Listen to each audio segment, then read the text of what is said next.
A frequent dilemma faced by investors is what asset allocation is best. What percentage of your portfolio should be in stocks and how much in bonds? And how much, if any, should be in other asset classes, property, gold, cash, crypto, and so on? The answer to this question could depend on many factors, including attitude to risk and age. The 100 minus age rule seeks to answer this key question, but does the rule work? Did it ever work? In this video, we're going to first look at what the 100 minus age rule is, then look at the problems with it, and then suggest some other options so that you can maximise your investment returns for a given level of risk. Let's check it out.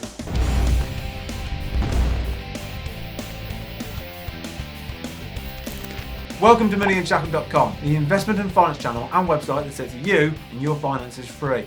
That was Andy and I'm Ben, and if you like what we say, hit the like button and click subscribe. First, we want to give a special shout out to free trading platform Stake, who are sponsoring this video. Stake is FCA regulated, has fractional trading, and there are no FX fees when you trade across a huge range of around 3,000 US stocks, including household names Amazon, Google, Tesla, PayPal, and so many more. The app has built-in analyst tools, including ratings and price targets, and Stake are giving away a free US stock worth up to $100 to everyone who signs up via our link. We'll put the link to the offers page in the description below, so be sure to check that out. Now let's get into the video.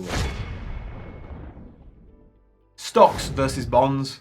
It's generally recognised that stocks will outperform bonds over the long term. There are many studies going back several decades, and the Barclays Gilt study goes as far back as the year 1900. This is it here. Apologies if this chart is low res, but we think the conclusion is stunning. It shows that stocks have absolutely annihilated UK government bonds over time. For the 115 years analysed, a £100 investment in equities would have grown to over £2.2 million. But the same £100 invested in gilts would only have returned just £36,000.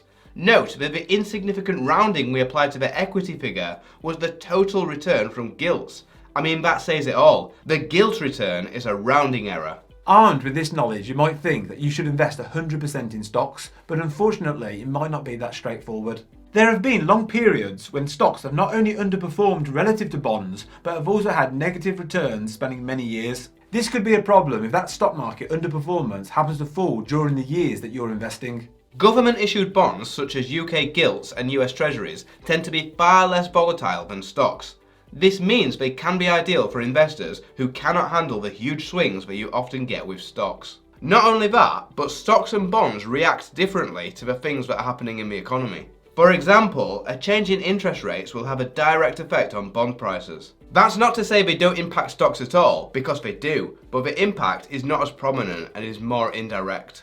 To get to the point, stocks and bonds behave differently, and holding both in your investment portfolio can reduce volatility and help to increase the chances of steady growth.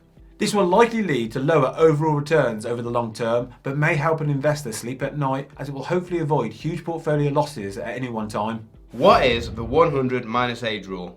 As we just discussed, most investors will want to diversify across asset classes because it enables them to maximise return for a given level of risk. The difficult part is how you can determine what asset allocation you should choose. This is where the 100 minus age rule helps, because it's so simplistic. The rule of thumb says you take your age and deduct it from 100. The figure you get should be the percentage that you invest in the risky stock market, with the rest being held in low risk bonds.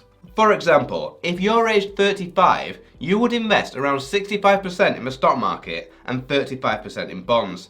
If you're aged 40, it would be 60% in the stock market and 40% in bonds, and so on.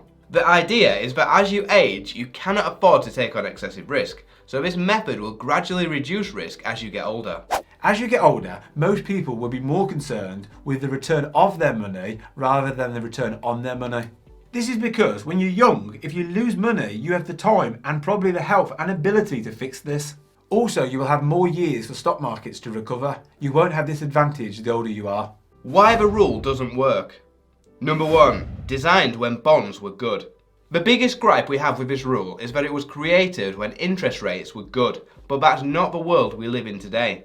Even when we were younger, we can remember receiving juicy interest payments on our cash savings, but today you'll get next to nothing. This chart demonstrates what's happened to interest rates nicely. It shows the US 10-year Treasury yield from 1962, almost 70 years. The rate is the benchmark used to decide mortgage rates across the US and is the most liquid and widely traded bond in the world. In other words, it's a great proxy for the return an investor could expect from bonds. As you can see, the current rate is a joke. We won't sugarcoat it. Moreover, the long-term trend has been downward, and if the interest rates from other countries are a sign of things to come, then rates could get even worse.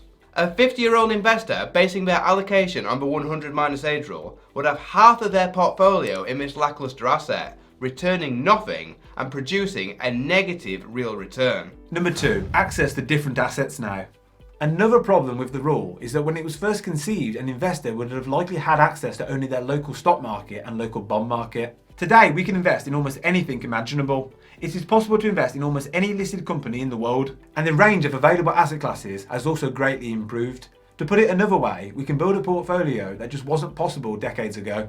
For one, gold, which historically has been a great store of wealth over the centuries, was illegal to own in the US from 1933 to 1975. This means that other investments that would have been beneficial to an investor's portfolio had not been considered when this rule was formed. Today, it doesn't make sense to stick with just 2 asset classes when there's so much more choice. Number 3, not all equity carries the same risk. Not all stocks are created equal. Some are very cyclical and boom and bust with the economy, whilst others are essentially bonds in terms of their risk. A water utilities company will have very predictable revenues as demand for their product is very stable. We all need to drink no matter what hell is happening in the economy. Therefore, defensive stocks like water companies will have more stable share prices and dividend payouts. It seems crazy to lump this type of company with more risky stocks, such as a car manufacturer or an oil exploration company.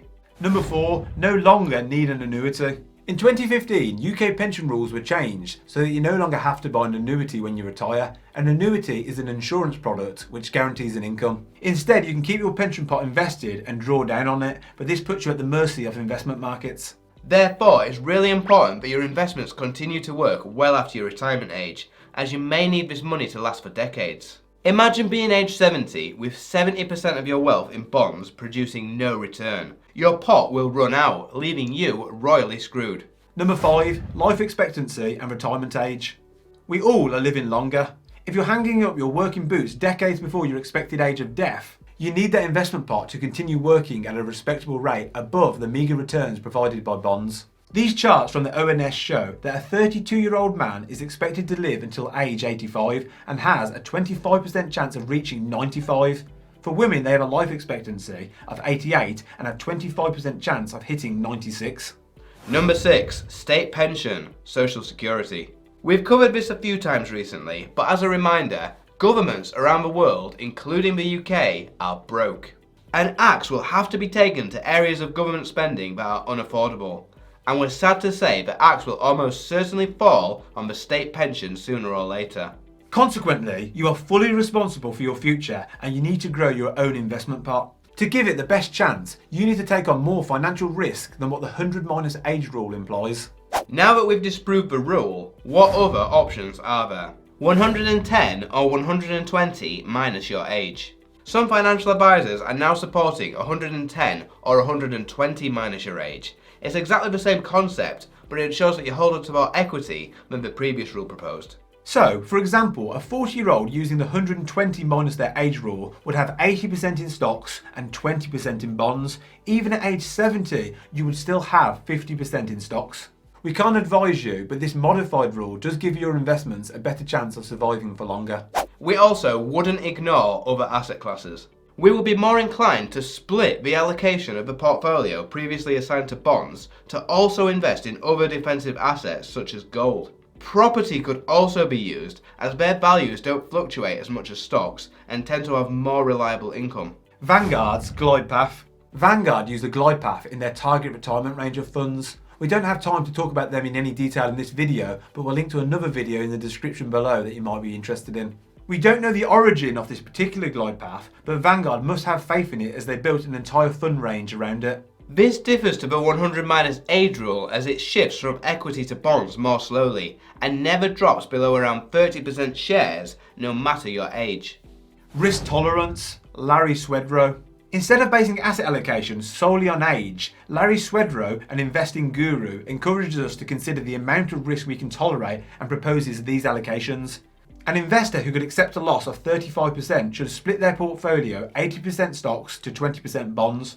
We really like this method because it takes into account all our unique risk tolerances. As you age, you can adjust your portfolio as your risk tolerance decreases. Build up a large pot so it doesn't matter. Here at Money Unshackled, we think that the amount of wealth that you build up is entirely up to you. If you are in a position where you have to live in retirement constrained by money decisions, then you didn't build up a large enough pot. Our plan is to build up so much wealth that we can live comfortably through retirement without having to worry about it running out. Constantly worrying about money is no way to live. This would mean we can leave our wealth invested in riskier assets, as it wouldn't matter if the markets were to fall, as the likelihood of the pot running down is practically zero.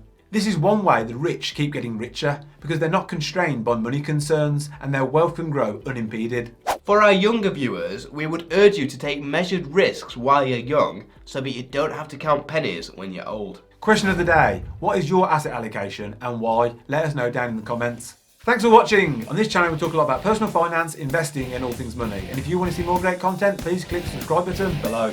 This is moneyunshackled.com. See you next time.